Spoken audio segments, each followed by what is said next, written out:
Good day, everybody. Speaker Engelbrecht here. I'm your crypto coach, and let's look at the agenda for this week. Yes, you'll see at the bottom there CZ Changzhen Zhao from Binance. He resigned, so that stay tuned till the end.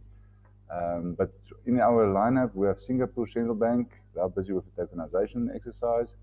Kazakhstan's, they have a CBDC drive, central bank digital currency. Then the Philippines, they are tokenizing their local debt market, their bonds. And yeah, the main story of today is CZ that resigned. And yeah, we'll get into that story a bit more.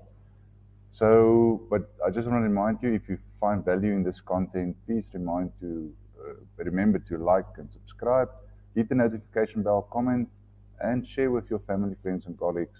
We want to grow this channel. My aim is 1 million profitable subscribers by the year 2030. So let's get the word out there to educate people and help them with crypto literacy.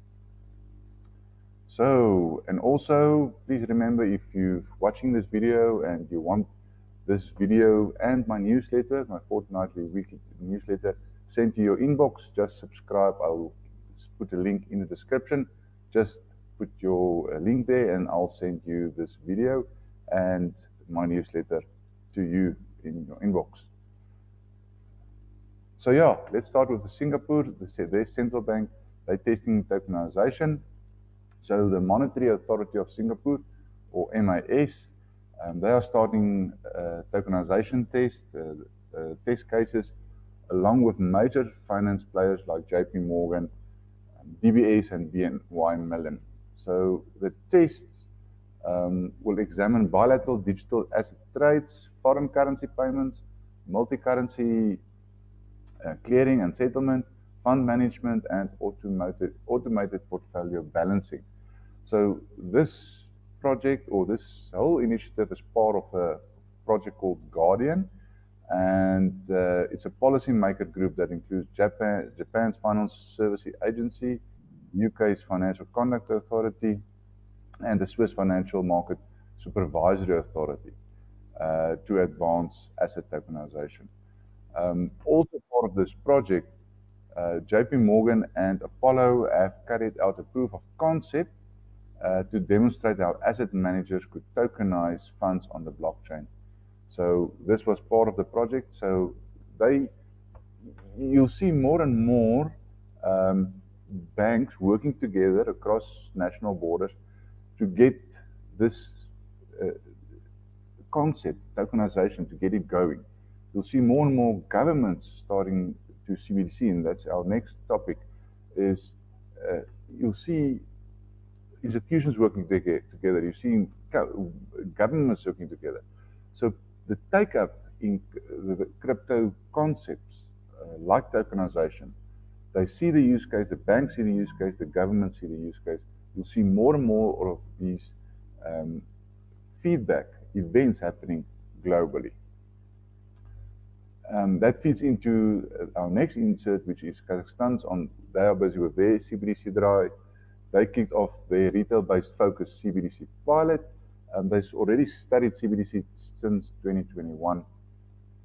So, as you remember, if you've done my course, my online course, the Financial Planner's Guide to Crypto course, or the Business Owner and Salary Earner's Guide to Crypto course, you'll remember that I've covered CBDC quite a lot there, and if you remember, if you've done the course, you'll remember I've mentioned there's in CBDCs, there's retail CBDCs and wholesale CBDCs. Wholesale CBDCs is for cross-border payments and settlements, something that's used by mostly by the governments for cross-border settlements. Then retail settlements are used by retail users like you and me, and CBDCs are not that kosher, I can tell, because the whole aim of a CBDC is control, while cryptocurrencies is more of empowerment. A lot of these news articles and media will tell you that CBDCs and cryptos are the same thing. It's absolutely not true. It's two different things, actually opposing one another. They are competing with one another. Central bank digital currencies is exactly what it is. It's centrally controlled, while cryptocurrencies is decentralized. So nobody controls it, nobody owns it, the system. So just remember the difference. Um, Even the Bank of America said CBDCs in America is not likely to happen soon because a lot of countries are still have a watch and see, look and see approach when it comes to CBDC. So um, even South Africa, our governor Leganyahu said they are active students of these things. So, which is a good thing because if you look at CBDCs closer, the retail side of it, you realize there's a lot of dystopian features in that thing. I mean, there's totally control. I mean, imagine an expiry date on your salary. So they want you to spend your salary before a certain date, otherwise you lose the money. That's all the power that CBDCs can have. I mean, it's programmable money. They can control you when to spend and how to spend it. So just that's as a side note, but it's interesting how more and more examples of CBDCs that are rolling out is happening now. Then, yeah, exciting stuff. Tokenization in bond markets. That's something that's happening lately more and more. So the bond market, the local debt market is tokenized. So the Philippines government has raised $180 million through the sale of a tokenized treasury bond um, in the last week. And that's the latest move by the government to embrace blockchain technology in order to digitize the debt market. So um, this is on the heels of a Hong Kong offering that raised $103 million through a tokenized green bond in February.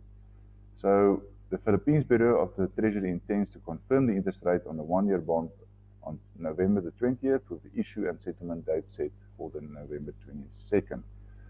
So again, as I said earlier, governments are embracing tokenization, CBDCs, because of uh, the power that it has. And ease of use, low transaction fees, all these benefits are coming to the fore with tokenization, with cryptocurrencies. So check out more and more of these countries following Philippines, Hong Kong, and all these guys' examples. And yeah, then the latest news from Binance. It's a sad day. I think uh, CZ or Changpeng Zhao is one of those guys that revolutionized the crypto market, the crypto space. I mean, he was instrumental the last 6.5 years in helping the crypto market, especially Binance, giving access to more people more often, more frequently, and faster. I mean, if you look at the platform, Binance platform, high liquidity is largest crypto exchange by trading volume. I mean, it's just everything just works, and I think the efficiency, but also the influence he had in other sectors of the crypto industry is just phenomenal. So I have a lot of respect for this guy. And yes, we don't know what happens behind the scenes, but apparently he did step over the line. It's not explicitly said what he did, but or it is. But I mean, apparently he acknowledged guilt. So yeah, Binance, the whole company was charged by the U.S. Department with breaking sanctions and money transmitting laws, and they agreed to pay $4.3 billion settlement. I think if you read that article, it's one of the largest penalties that's been imposed by the government, by the regulatory authorities. Changpeng Zhao pleaded guilty to separate bank Secrecy Act violations at an arraignment in Seattle, and he agreed to pay $50 million fine. He's forced to resign. He's not allowed. He can still have shareholding, but he's not allowed to have any executive actions with Binance. So if you read the article and the news briefing, he said, "I'm chilling. I'm taking a sabbatical." I mean, he's been busy, this guy, for the past 6.5 years. So I think he's going to have a timeout period, just reevaluate. But as far as the agreement that he has with the US is that he's not allowed to have any powers anymore. There's already been a successor appointed to as CEO. So it's kind of sad on the one side, but also I think now that they are busy settling all these lawsuits, I think they can go on now. It's like a reset button that's been pushed. Binance can now go on. I think if you read some of the articles, there's a lot of conspiracy theories already that BlackRock was instrumental in getting Binance fined, because if you look closer, BlackRock and Van Eck and Fidelity, all these huge asset managers, fund managers, they have the interest stake in Coinbase, which is a competitor obviously to Binance. Coinbase is more US based, and obviously with the upcoming boom into cryptos, the exchange will profit a lot, and obviously the shareholders as well. So that's just speculation. It's not coming from me. So it's just interesting how these things develop, and one will never know what's happening behind the scenes. So yeah, also the company will appoint an independent compliance monitor for the next 3 years, which will file reports to the US government.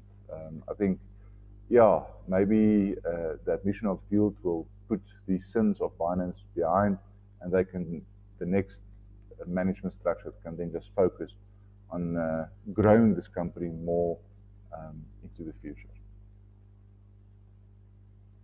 So yeah, that's our topics of the day. In terms of our Show Me the Money insert, we're just going to look at my crypto education partner and the trading academy, that's Bitcoin Trend and Forecast. The guys from Marius Landman and Wendy Landman, Niku, and all the guys, they have a Innercircle product, a very, very comprehensive, intense Innercircle product called Trade Partners, or Innercircle, where you as a trader, as investor, can, if you have roughly over $50,000 to $60,000 worth of crypto assets, you can link up with these guys, and they will help you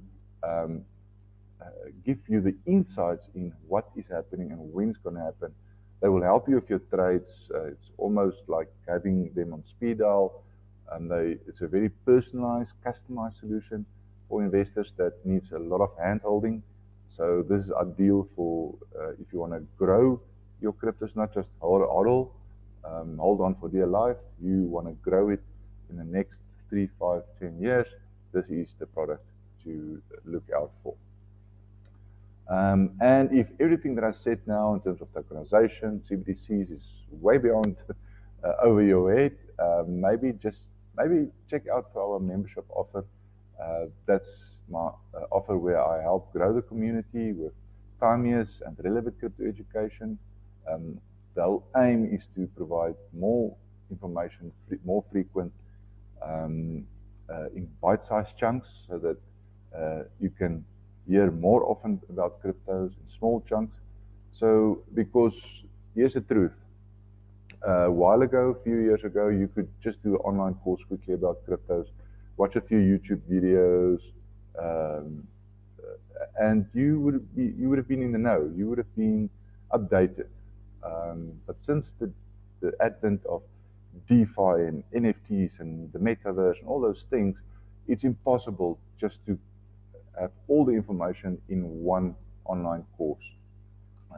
Even if you do 2 or 3, most of that information is static, it's not growing with the market.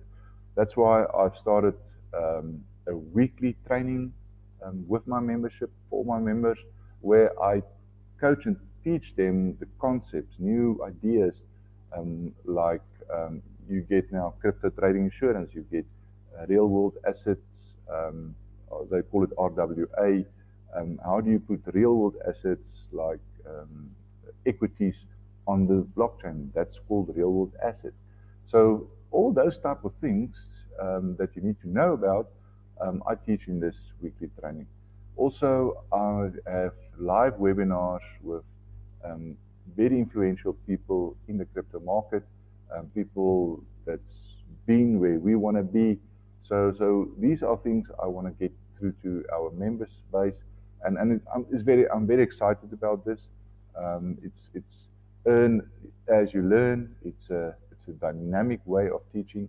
So hopefully you guys will join me in this. I will give you the recordings. I will make you part of the live webinars. You'll be able to ask questions. And in future, we will have in-person events, even future uh, online courses that I will launch. You will have immediate access, free access to that because you are a member of the community. So just click on wiekersengelbrecht.com, hit me up there and check, and you will be guided through in becoming a member. And that's it from me. Hope you enjoyed the content. Yes, as I said, like, subscribe, hit the notification bell to be reminded of new content, and comment and share. Share with your family, friends, and colleagues, and give me some love in the comment section. I will love that. So, but be blessed, have a lekker weekend, and we'll chat soon again.